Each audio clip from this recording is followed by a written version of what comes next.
What if the woman you chose to spend the rest of your life with, the woman you trusted with everything, the woman you believed loved you, was secretly destroying someone right under your roof? Not out of anger, not out of jealousy, but out of pure, calculated hatred for someone she saw as less than human. And what if the only person who witnessed every single moment of that cruelty was a woman the whole world had already decided didn't matter? A woman who couldn't speak. A woman who couldn't fight back. A woman who had already accepted that her pain was invisible, because in every house she had ever worked in, it always was. This is not a made-up story. This is the kind of thing that happens every single day behind the closed doors of homes that look perfect from the outside. And what one man did when he finally saw the truth, what he did to the woman he married, is something you need to watch until the very end. Because the way this story ends will stay with you for a long time. If stories like this hit different for you, if you feel something real watching this unfold, then hit that subscribe button right now and make sure you turn on notifications. Stay until the very end. Trust me, you won't want to miss what happens next. The black Mercedes G-Wagon cut through the rain-soaked streets of Seoul at 2:47 in the morning. The engine growled low, like something alive, something patient. Kwon Yi-ho gripped the steering wheel with one hand and loosened his tie with the other. He had not planned on coming home this early. The meeting with the Busan syndicate was supposed to run until dawn, but when word reached him through his lieutenant that the deal had already been sealed, he saw no reason to stay another minute in that smoke-filled room full of men pretending to be important. At 43, Kwon Yi-ho was not the kind of man you would recognize if you passed him on the street. He did not appear in newspapers. He did not show up at charity galas wearing a name tag. He was a shadow, the kind of shadow that made other shadows disappear. As the heir to the Kwon family's underground empire, he controlled territory stretching from Seoul to Incheon, an operation that moved money, influence, and silence with equal precision. Businessmen owed him favors. Politicians took his calls, and none of them ever talked about why. But here is the thing about Kwon Yi-ho that most people never saw: the man behind the empire, the boy he used to be. When he was 7 years old, living with his grandmother in a cramped apartment on the east side of Seoul, he used to steal bread from the convenience store on the corner.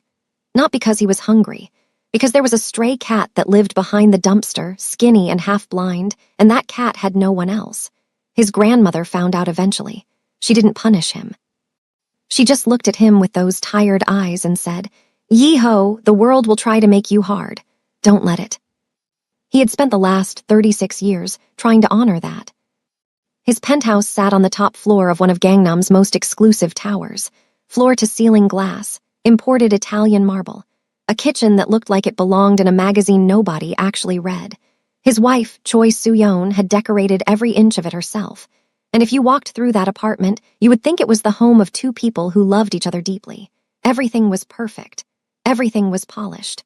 Everything was exactly where it was supposed to be.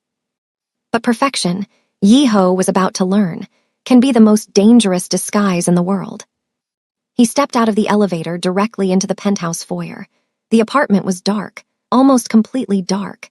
The only light was coming from the kitchen, a thin golden line bleeding out from under the door like a secret trying to escape. He loosened his tie the rest of the way and moved quietly toward it. His footsteps made no sound on the thick carpeting Soo-yeon had imported from Milan. She had been very specific about that. She was always very specific. That was when he heard the voice. It was soft, it was accented, and it was trembling. "I am sorry, Mrs. Soo-yeon. I only wanted to check if you needed something before I went to bed." Yi-ho stopped walking. Something in that voice made his chest tighten, not the words themselves. It was the way they were delivered, like an apology that had been rehearsed 100 times. Like someone who had learned that the safest way to exist in a room was to make yourself as small as possible. The voice belonged to Zara Akifer. Zara was 34 years old. She was Nigerian-American, born in Lagos and raised in Houston. She had deep brown skin, steady hands, and eyes that carried something Yi-ho had noticed the very first time they met, a quiet, unshakable strength. The kind of strength that doesn't announce itself. The kind that just holds. She had come to Seoul 8 months ago through a placement agency that specialized in finding domestic workers for wealthy households across Asia. Before that, she had worked for families in New York, in Chicago, in Boston. always in other people's homes, always invisible, always the one person in the room that nobody truly saw. When Yiho first interviewed her for the position, she had done something no one had ever done in his presence. She looked him directly in the eye, not nervously, not deferentially, but with a calm steadiness that caught him off guard, and she said, "Mr. Kwon, I want you to know 3 things about me. I work hard, I keep my word, and I don't disappear." He hired her on the spot. But Soo-yeon had never seen Zara the way Yiho did. Soo-yeon saw something else entirely. And what she saw, Yiho was about to discover, had been festering for months. "Did I ask you to come out here?" Soo-yeon's voice cut through the kitchen like a blade. There was no warmth in it, no pretense. This was not the Soo-yeon who smiled at dinner guests and touched Yiho's arm in public and laughed at the right moments. This was someone else, someone Yiho had never heard before.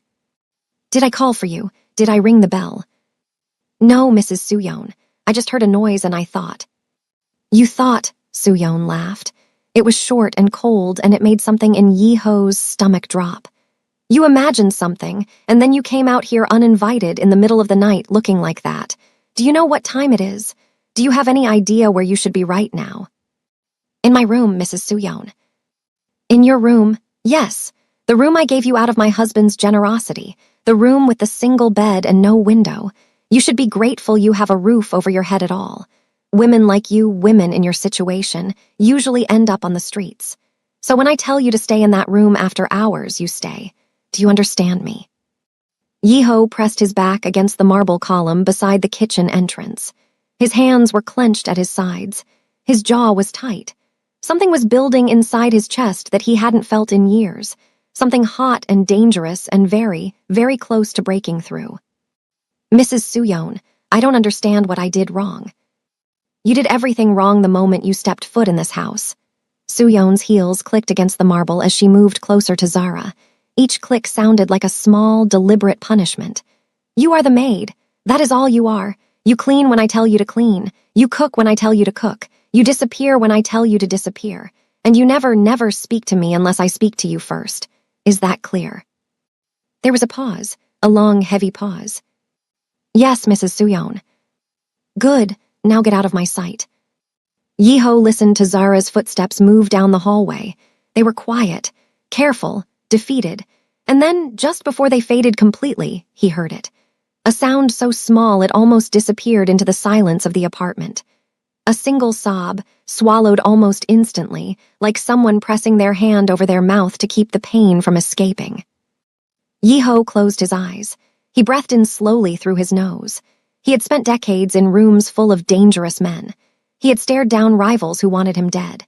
He had made decisions that changed the lives of hundreds of people without flinching.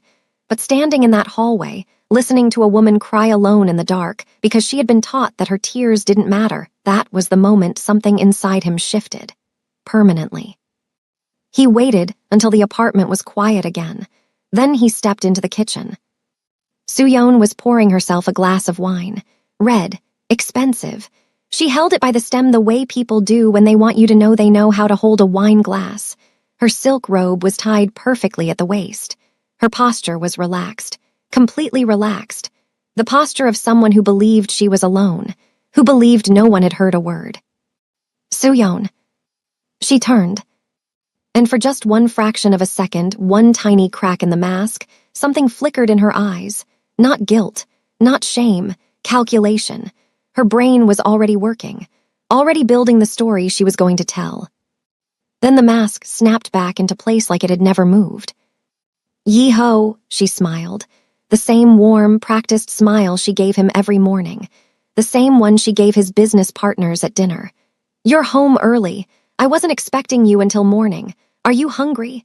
I can have Zara prepare something for you." Yiho stared at her. He studied her face the way he studied people he was about to destroy. "What did you just say to her?" Soo-yeon tilted her head slightly, innocent, confused, a perfect performance. "To who?" "Oh, Zara came out of her room uninvited. I simply reminded her of the boundaries we discussed when she was hired. You know how it is, Yiho. Household staff need structure. Without it, things fall apart." "You called her women like you. What exactly did you mean by that?" Soo-yeon waved her hand dismissively and took a long sip of her wine. I don't remember the exact words. It was a simple correction. She'll be fine by morning. Now stop worrying about the help and come sit down. You must be exhausted. Yi-ho said nothing. He turned and walked toward the security panel near the main entrance of the penthouse. It was a system Soo-yeon knew existed. She had been there when it was installed, but she had never once paid it any attention. In her mind, cameras and recordings were things that happened in other people's lives, not hers. He pulled out his phone, opened the app, pressed play. And what Kwon Yi-ho saw over the next 4 hours changed everything. The footage was organized by date.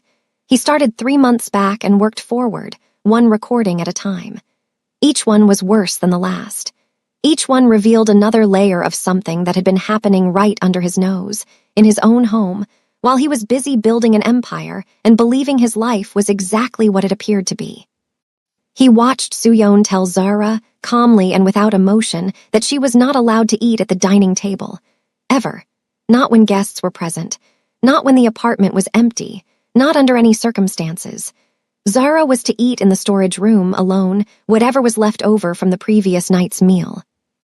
He watched Soo-yeon assign Zara cleaning tasks at 5 in the morning, before dawn, before the sun came up, so that by the time Soo-yeon woke at 9, every surface in the penthouse was spotless, and there was no visible evidence that anyone other than Soo-yeon had been awake for hours.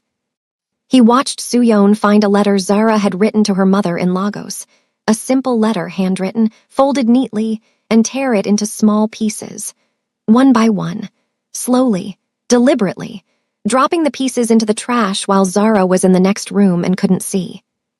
Each one hit Yi-ho like a blow, but it was the recording from 3 weeks ago that stopped him cold. He had been in Japan for a business summit.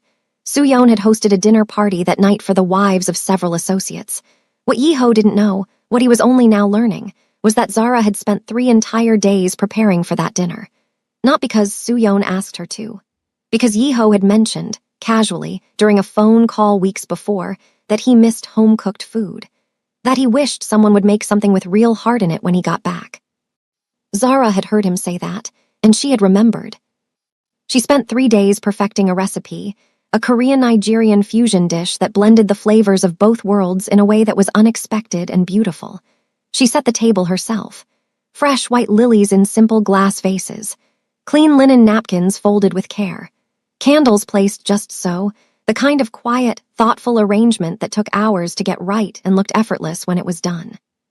The recording showed Soo-yeon walking into the kitchen that evening, 1 hour before the guests were supposed to arrive. She stopped in the doorway. She looked at the table. She looked at the flowers. She looked at everything Zara had done. And then she spoke. "What is this?" Her voice was dangerously calm, the kind of calm that comes before something very bad happens. Zara appeared from behind the counter, wiping her hands nervously on her apron. "I prepared the table for your dinner, Mrs. Soo-yeon.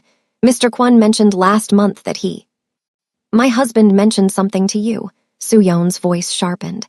"Since when does my husband talk to you about anything?" He asked me to prepare something special. I thought." "You thought?" Soo-yeon repeated the word like it tasted bad. She walked to the table. She picked up one of the lily arrangements, simple white flowers, the kind that cost almost nothing, and she dropped them on the floor. Just like that, without looking at Zara, without caring what it did to hear. "You don't think, you follow instructions. Now clean all of this up. The guests arrive in 45 minutes and I don't want a single trace of your little project anywhere in this apartment." "But Mrs. Soo-yeon, the food." "Throw it away." "Mrs. Soo-yeon, I spent 3 days." Soo-yeon turned, and the look on her face, the look that Yi-ho saw frozen on his phone screen in the dark of his study, was something he would never forget. There was nothing human in it. No anger, no frustration, no conflict, just a cold, flat certainty. The look of someone who had already decided that another person's feelings did not exist. "Did I stutter? Throw it away. And if I hear one more word from you tonight, I will call the agency and tell them you stole from me. Do you understand what happens to a woman like you when that kind of accusation follows her? No one will ever hire you again. No one will ever believe you over a Korean woman in this country. Now move."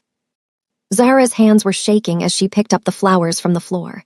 The camera caught her face as she turned away, and Yiho watched something in him break watching it. She was not crying. Not yet. She was holding it back with everything she had, holding back months of it, years of it. A lifetime of learning that in rooms like this, her pain was not something anyone was going to notice, or care about, or fix. Yiho set the phone down on the desk. He sat in the dark for a long time. The rain was still coming down outside. The city was still moving. Everything in the world was still spinning the way it always spun. But something inside Kwon Yiho had gone completely, irreversibly still. He thought about Zara, about the woman who woke up before dawn every single day to make sure his coffee was perfect, who never complained, who never asked for a single thing beyond what she was owed, who had once stayed up an entire night nursing one of the other staff members' children back to health when the child got sick, not because anyone asked her to, but because that was simply who she was. And then he thought about Soo-yeon, the woman he had married 5 years ago, the woman who kissed him on the cheek every morning, the woman who held his hand at public events and whispered, "I love you," when they were alone, the woman who had been, in private, methodically destroying another human being for months, not out of passion, not out of jealousy, out of something far colder, something calculated and deliberate and utterly without conscience. The next morning, Yiho did not confront his wife. He did something far more dangerous. He began to watch. For the next 7 days, Yiho observed Soo-yeon with the same cold, patient attention he brought to every operation that mattered in his life. He watched how she moved through the apartment when she thought no one important was looking. He noticed things he had been completely blind to before. The way her tone shifted the instant they were alone, dropping the warmth like a coat she no longer needed. The way she looked at Zara, not with irritation, not with impatience, but with a contempt so casual, so deeply rooted, that it seemed to come from somewhere far older than this marriage, this house, this life. He watched Soo-yeon set traps, small ones, cruel ones. One morning, she told Zara to polish the kitchen counters using a specific cloth, a cloth that Yiho later confirmed was meant for bathroom tiles and would leave streaks on marble no matter how hard you worked. When the counters came out streaky, Soo-yeon called Zara into the living room. 2 of Yiho's business associates were sitting on the sofa, drinking tea, making small talk. Soo-yeon didn't lower her voice. She didn't hesitate. "I honestly don't know why I keep her," Soo-yeon said, gesturing toward Zara with a wave of her hand. "She can't even clean a counter properly. It's embarrassing." The 2 men shifted uncomfortably. One of them cleared his throat and changed the subject. Nobody said a word to defend Zara. And Zara didn't argue. She didn't defend herself. She didn't look up. She simply bowed her head slightly and said, in a voice so quiet it barely carried, "I am sorry, Mrs. Soo-yeon, I will do better." Then she turned and walked back into the kitchen. Yiho followed her 20 minutes later, after the guests had left. He found her sitting on the floor beside the refrigerator. Her knees were pulled up to her chest. Her arms were wrapped around them. She was breathing slowly, deliberately, the way someone breathes when they are using every ounce of strength they have left just to keep themselves from coming apart. She didn't see him standing in the doorway, and he didn't let her know he was there. He just watched, and he memorized, and he felt something harden inside his chest that was not anger anymore. It was something quieter, something with teeth. That evening, Soo-yeon left for a charity event. The moment the door closed behind her, Yiho walked to Zara's quarters at the end of the hallway. He knocked softly. When she opened the door, the first thing that hit him was how small the room was. Barely big enough for the single bed, a dresser, and a wooden chair. There was no window. The only light came from a bare bulb hanging from the ceiling. No shade, no warmth, just light. "Mr. Kwon," Zara straightened immediately. 8 months of training taking over before the rest of her brain could catch up. "I didn't expect you. Can I get you something? Water, tea." "Sit down, Zara." She hesitated. Then she sat on the edge of the bed, her hands folded in her lap, her back straight. Her eyes lowered just enough to show respect, but not so much that she couldn't see his face. The posture of someone who had spent years learning exactly how much space she was allowed to take up in a room. Yiho pulled the wooden chair closer and sat directly across from her. close enough that she couldn't look away. "How long has this been going on?" he asked. Zara's eyes flickered. Something moved behind them, surprise, maybe, or fear, or something rarer and more painful than either. The fragile, terrified hope that someone had finally noticed. "I'm not sure what you mean, Mr. Kwon." "Yes, you are. How long has my wife been treating you this way?" For a long time, Zara said nothing. Her fingers tightened around each other in her lap. Yiho could see her weighing every possible response, calculating the risk of honesty against the cost of silence. When she finally spoke, her voice was barely above a whisper. "Since the first week, Mr. Kwon, but it is not unusual. In many of the houses I have worked in, the wife does not see me as a person. I have learned to accept it." "You should not have to accept it." Zara looked up at him, and for the first time since he had known her, the composure she wore like armor, that quiet, unshakable steadiness, cracked. Not completely, not with tears or outbursts, just a slight trembling at the edges, a hairline fracture in something she had spent a very long time holding together. "With respect, Mr. Kwon, acceptance is how I survive." Her voice was steady even as her hands were not. "It is how women like me survive in houses like this. We don't have the luxury of fighting back. We have visas, we have contracts, we have families who depend on the money we send home every single month. If I complain, if I say one word, I lose everything.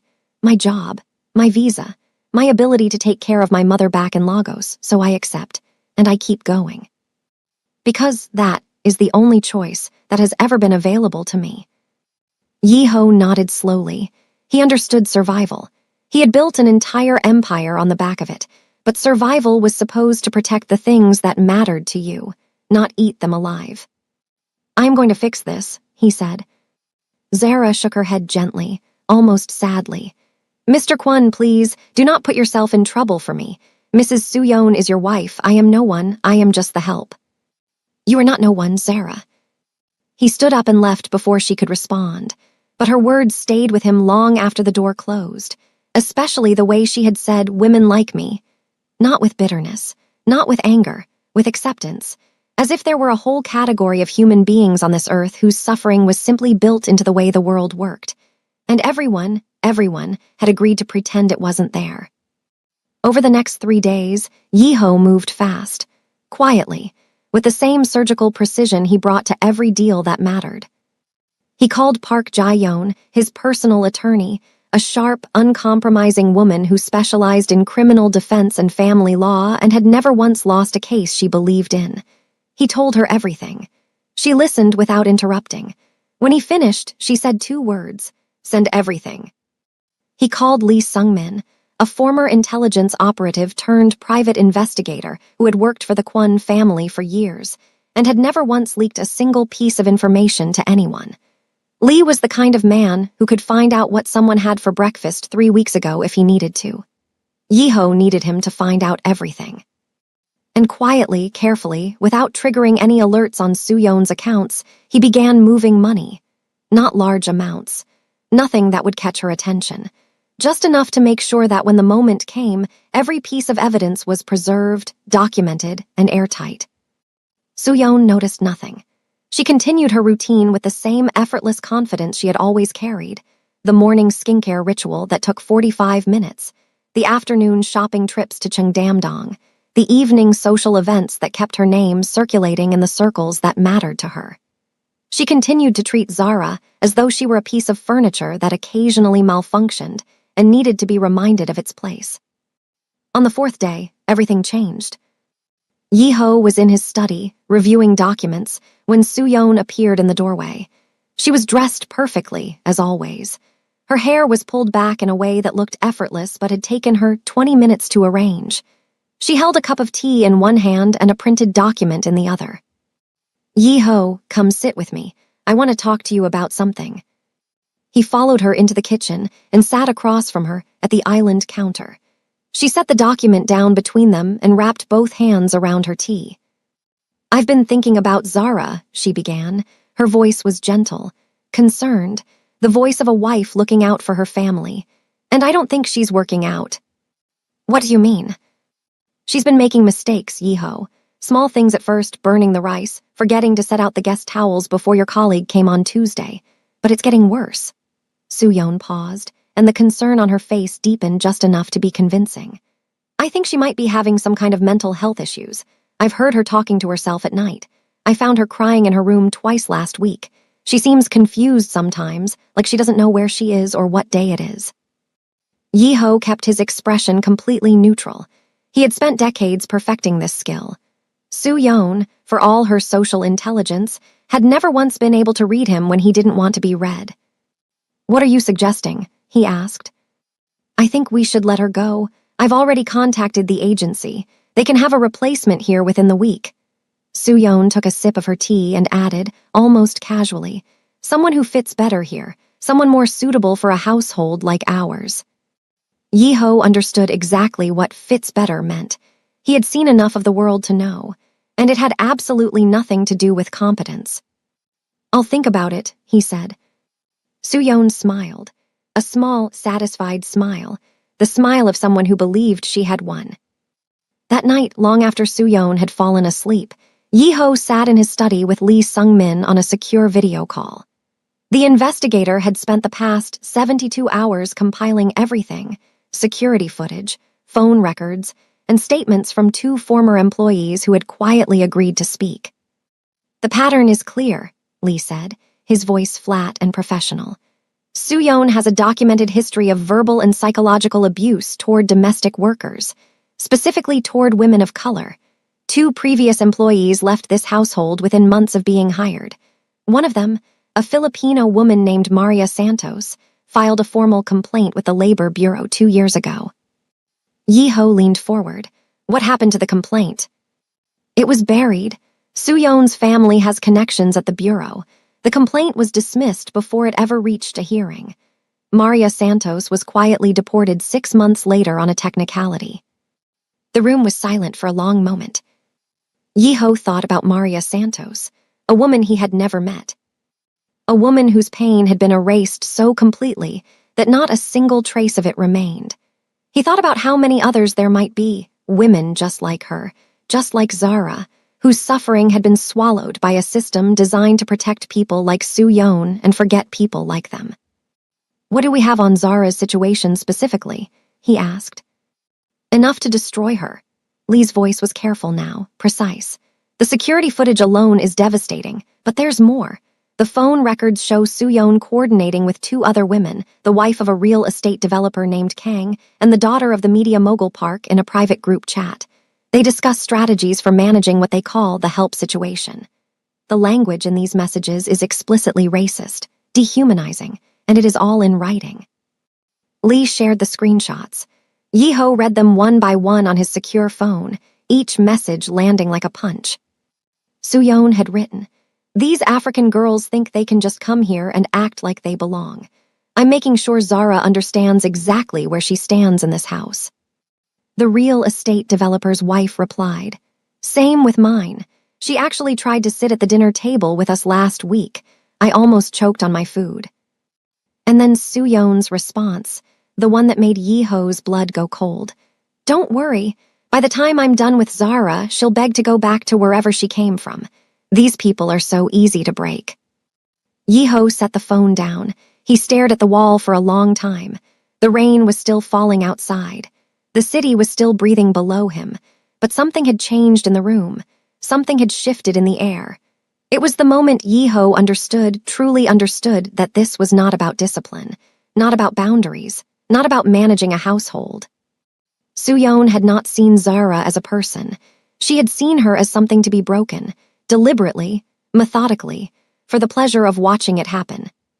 The plan came together over the next 2 days, with the kind of quiet precision that Kwon Yi-ho brought to every move that truly mattered. Park Jae-yeon drafted the divorce papers.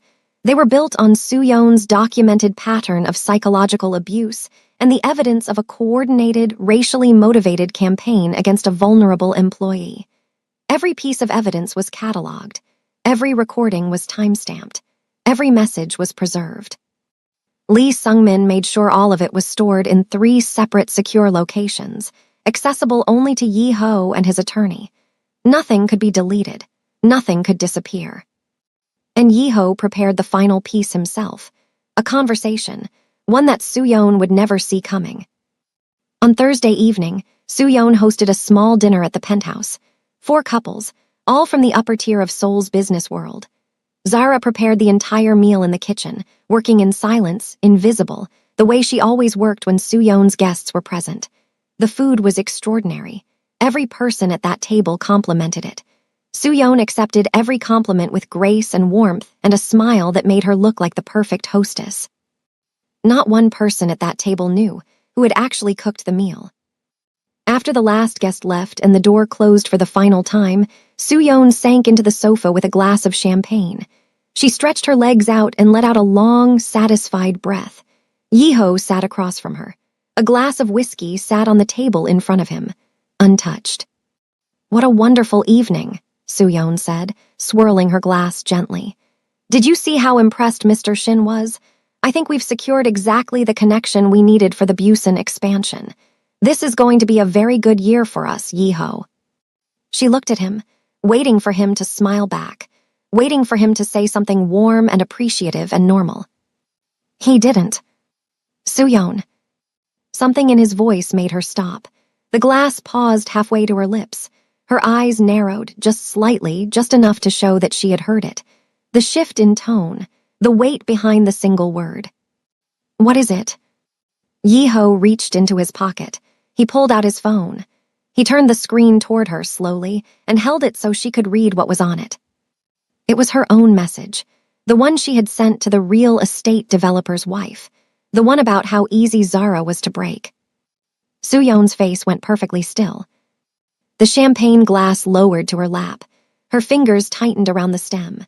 Her eyes moved across the words on the screen, her own words, her own handwriting, her own cruelty, and for a single electric second, Yiho saw something real flash across her face.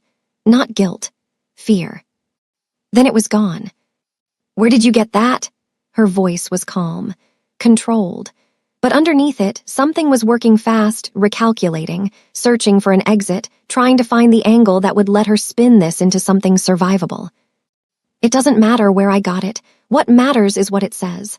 And this," Yiho swiped his finger across the screen, "is only the beginning."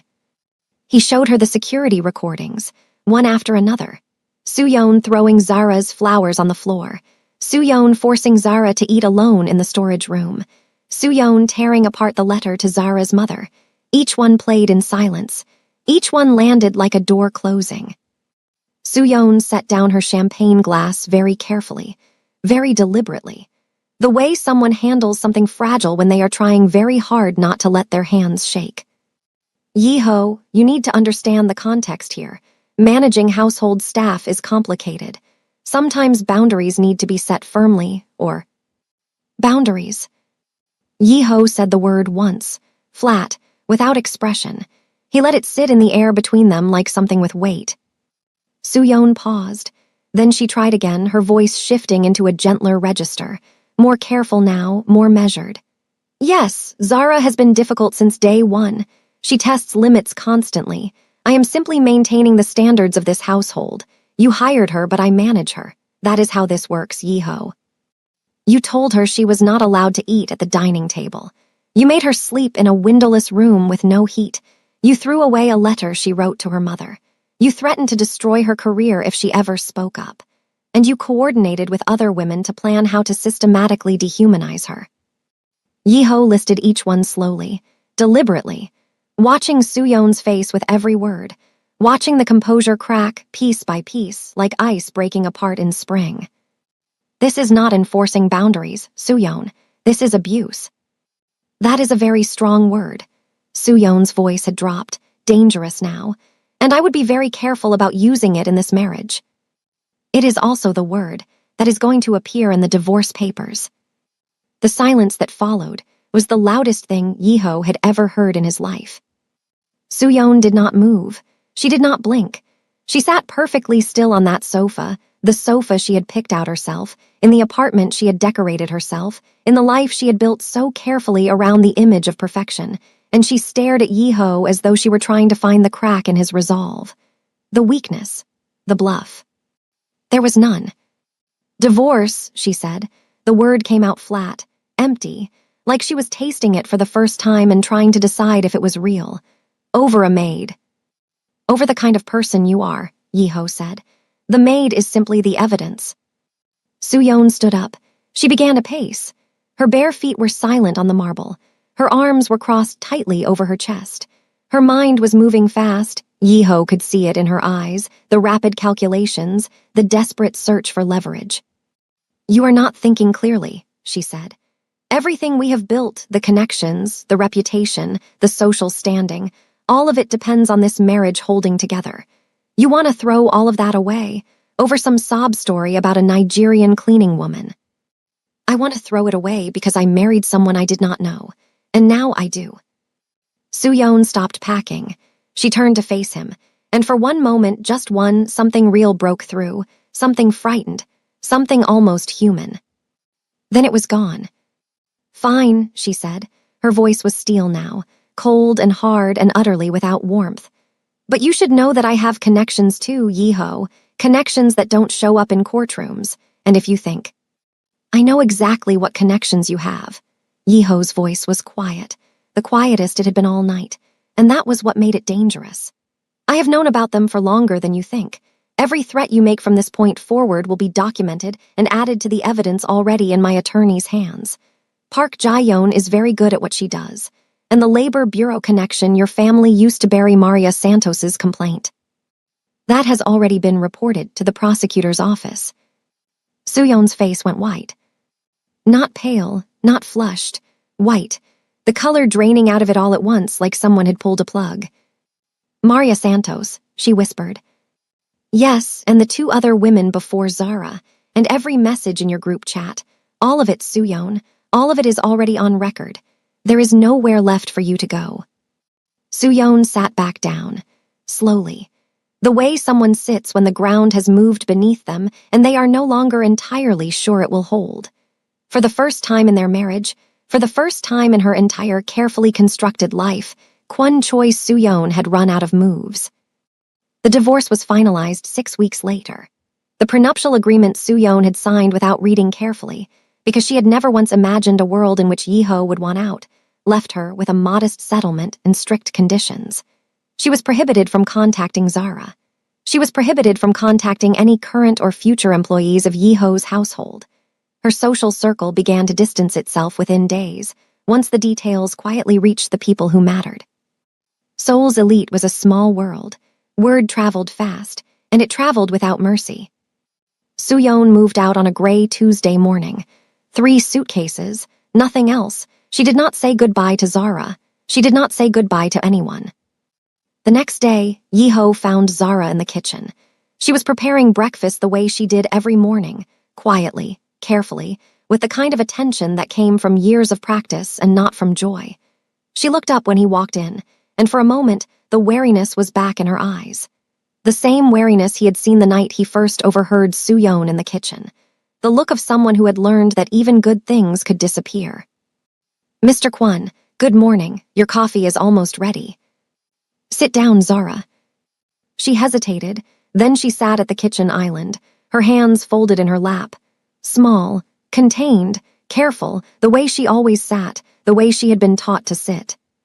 I want to tell you something, Yiho said, and I need you to hear it clearly. Zara looked up at him and waited. What happened in this house was not your fault. It was not something you deserved, and it was not something you should have ever had to survive. For a long moment, Zara didn't move, didn't speak.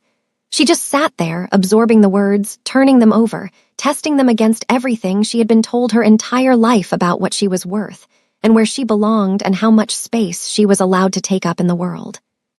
Then something broke, not loudly, not dramatically, just a slight trembling of her lower lip. A slow, deep breath, the kind that releases something you have been holding inside your body for a very long time. Something that has been waiting in the dark for someone to finally say out loud what it felt like. Thank you, Mr. Kwon, she said. Her voice was barely a whisper. No one has ever said that to me before. Yiho nodded. I have set up a fund in your name. It is not charity. It is what you are owed for the months you spent in this house being treated as though you were less than human. It is enough for you to go back to the United States, start over, and never again have to take a job out of desperation. What you do with it is entirely your choice." Zara stared at him for a long time, and Yiho watched something shift in her expression, not gratitude, though gratitude was part of it. Something deeper, something quieter. The slow, fragile, terrifying beginning of believing that the world might contain more than what she had been shown. "I don't know what to say," she whispered. "You don't have to say anything. Just know this, what you told me that night in your room about how women like you survive by accepting things. I need you to understand that you don't have to accept it anymore. Not here, not anywhere, not ever again." Zara pressed her lips together. She held herself together the way she always had, with discipline, with silence, with the quiet strength that had carried her through every single room she had ever been made to feel invisible in. But this time it was different. This time she wasn't holding herself together to survive. She was holding herself together because she was beginning, for the first time in a very long while, to believe that she might actually be okay. 6 months later, Zara Akhafer returned to the United States. She settled in Atlanta. She used the fund Yiho had provided to open a placement agency, one built on a single, unshakable principle. She named it Dignity First. Within a year, it had become one of the most respected agencies on the East Coast, specializing in connecting domestic workers with employers who saw them as human beings. Not as furniture, not as ghosts, as people. Yiho heard about it through a mutual contact. He smiled, quietly, privately, the way men like him smile when something good enters the world and no one is watching. Soo-yeon, for her part, disappeared into a smaller life in a less fashionable part of Seoul. She was largely forgotten by the social world she had once ruled. She had not changed, but she had learned something Yiho had intended her to learn from the very beginning. That power without conscience is only borrowed, and that the people you choose to look down on are often the ones holding the mirror up to exactly who you are. And if this story made you feel something, if it stayed with you, if it made you think about the way we treat the people the world tells us to ignore, then hit that subscribe button right now. Share this with someone who needs to hear it. And remember this, the way we treat the people no one is watching us treat is the truest measure of who we really are.